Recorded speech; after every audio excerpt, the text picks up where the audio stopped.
The first time I met Brenda Lockhart, she was standing in the middle of a dirt trail, wearing a neon safety vest and holding a clipboard, demanding that I check in before walking to my own cabin. By the end of the week, she had called a mandatory HOA meeting to vote me off the land. What she didn't know was that I had just bought the entire forest she thought she ran. My name is Caleb Mercer, and at 44 years old, I had finally achieved my dream of owning a massive stretch of wilderness. It was 1,200 acres of mixed pine and cedar in the Hollow Creek Highlands, complete with a rustic cabin I'd been renovating for the past month. I'm a wildlife photographer by trade, a contractor on the side, and I had chosen this location specifically for its isolation. The nearest town was 30 minutes away, and I liked it that way. What I hadn't counted on was Brenda Lockhart, HOA, president of the Pine Valley Estates Vacation Community, amateur forest ranger, and self-appointed gatekeeper of everything within a 5-mile radius. Pine Valley Estates was a collection of about 40 vacation homes nestled in what used to be the southern corner of the forest. The development had been there for 15 years, and apparently, Brenda had been running it like her personal kingdom for the last 7. I'd seen the community during my property walkthrough.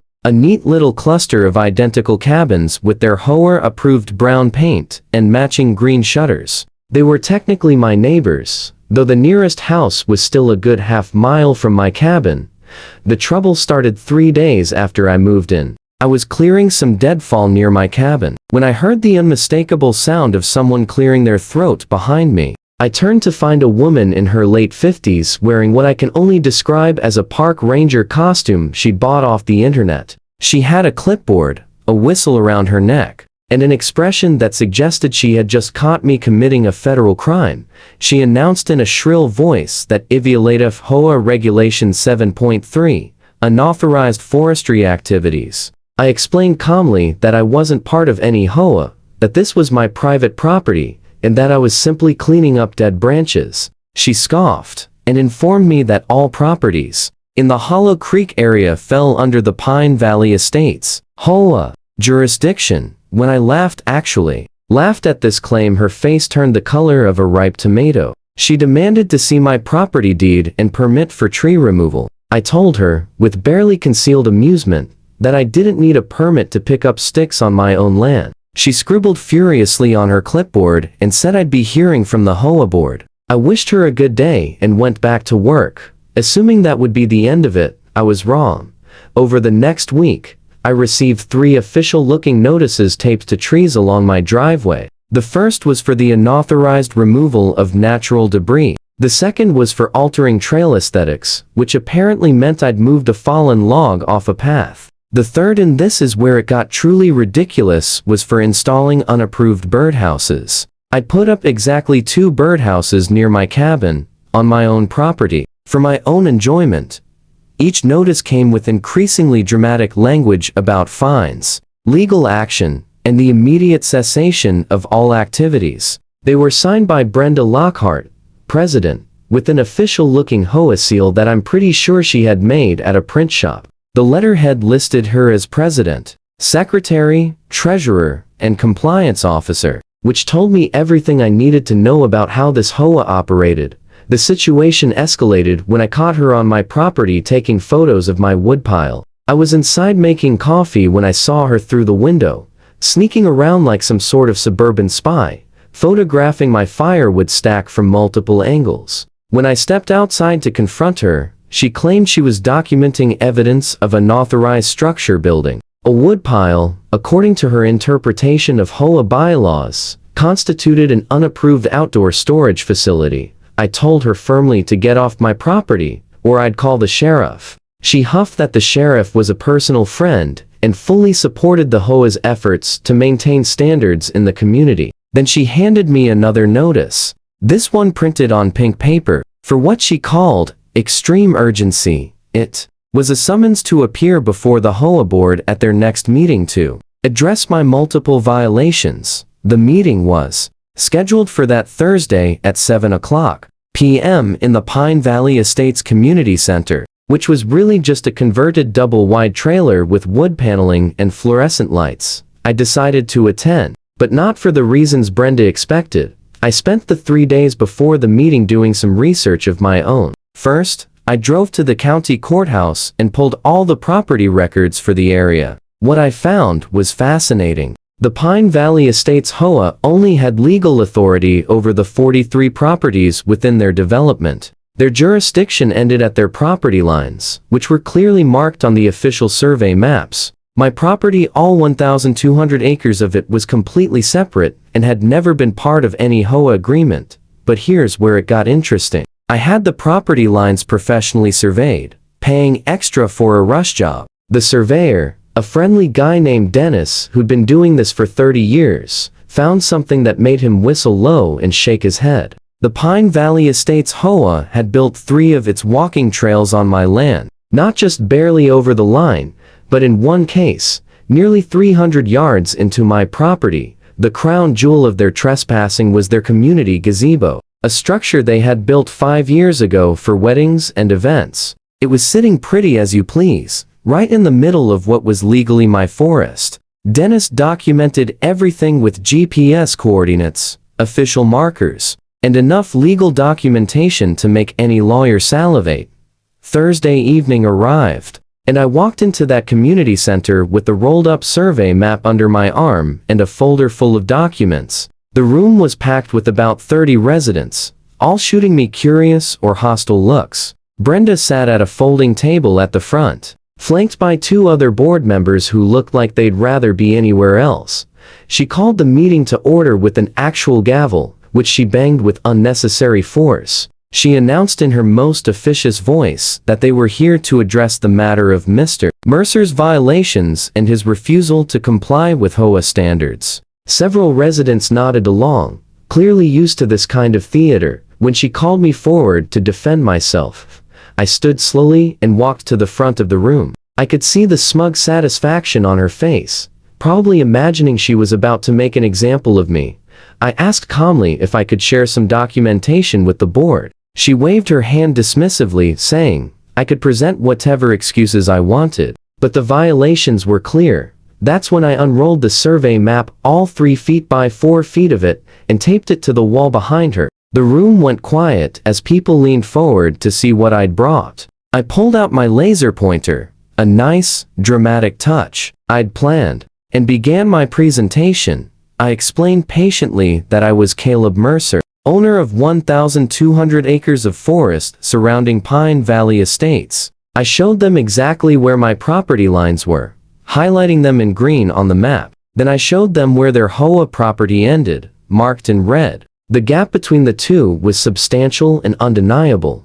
Brenda sputtered that this was impossible, that the HOA had always maintained those areas. I pulled out the next document, the original HOA charter from 15 years ago, which clearly stated their boundaries. Then I showed them the warranty deed for my property, which predated their development by 50 years. But I wasn't done. I pointed to the 3 trails that crossed onto my land, marking each point where they trespassed. I showed them photos Dennis had taken of HOA trail markers and benches installed on my property. Then I pointed to the gazebo, that beautiful wooden structure they were so proud of, sitting 420 feet inside my property line.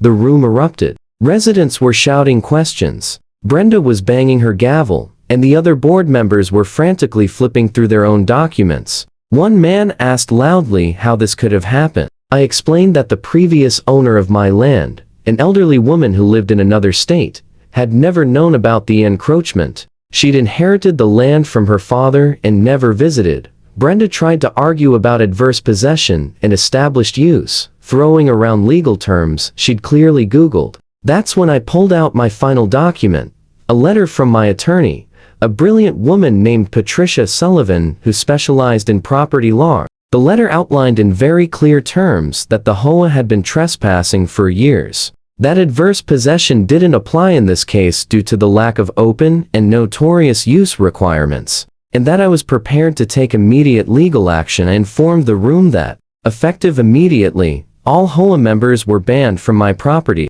The trails would be closed, the gazebo would be removed, and anyone caught trespassing would be prosecuted. I gave them 72 hours to remove any personal property from the gazebo before my contractors arrived. The meeting descended into chaos. Brenda tried to maintain control, shouting about lawsuits and injunctions, but even her supporters were turning on her. One woman asked pointedly why Brenda had never verified the property lines before building the gazebo. Another demanded to know how much HOA money had been spent on structures built on someone else's land.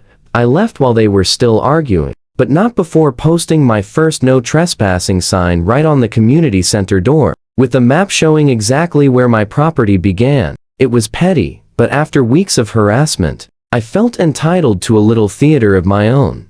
The next morning, I had a crew out installing gates across all 3 trails where they entered my property, big metal gates, with locks, and more no trespassing signs. I also had them install security cameras, partly for legal protection, and partly because I knew Brenda would try something. Sure enough, she showed up that afternoon with the sheriff, a tired-looking man named Deputy Morrison, who'd clearly been dragged into this against his will. She demanded he arrest me for theft of HOA property and violation of easement rights.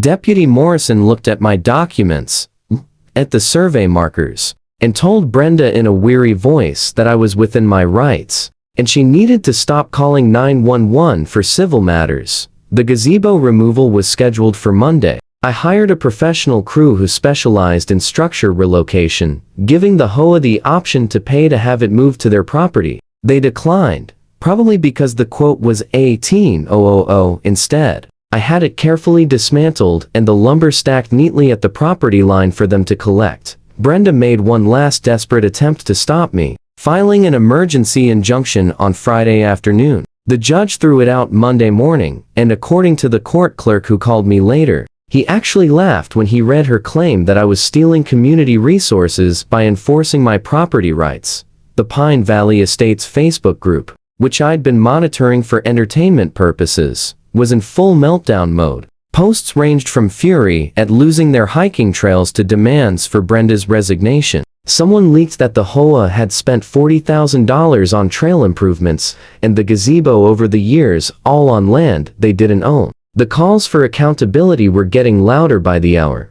The final blow came when someone discovered that Brenda had been collecting a monthly forest maintenance fee from all residents for the past 5 years, supposedly for trail upkeep and gazebo maintenance. That was almost $30,000 collected for maintaining property that wasn't even theirs. The word embezzlement started getting thrown around, and suddenly Brenda stopped responding to comments. An emergency HOA board meeting was called for the following Wednesday. I didn't attend, but I heard about it from Dennis the surveyor, whose cousin lived in Pine Valley. Apparently, Brenda tried to defend herself for about 10 minutes before the vote of no confidence was called. It was unanimous. Even the 2 board members who'd flanked her at my meeting voted her out, but the consequences didn't stop there. The HOA's insurance company launched an investigation into the misuse of funds, and the state attorney general's office opened a fraud investigation based on complaints from residents. Brenda had to hire a criminal defense attorney, which according to local gossip cost her $15,000 just for the retainer. The investigation revealed she'd been skimming from the maintenance fund for years, using HOA money for personal purchases she claimed were for community improvement. The forensic accountant found receipts for a personal hot tub listed as gazebo, heating equipment, and a vacation to Florida filed as a forestry management conference.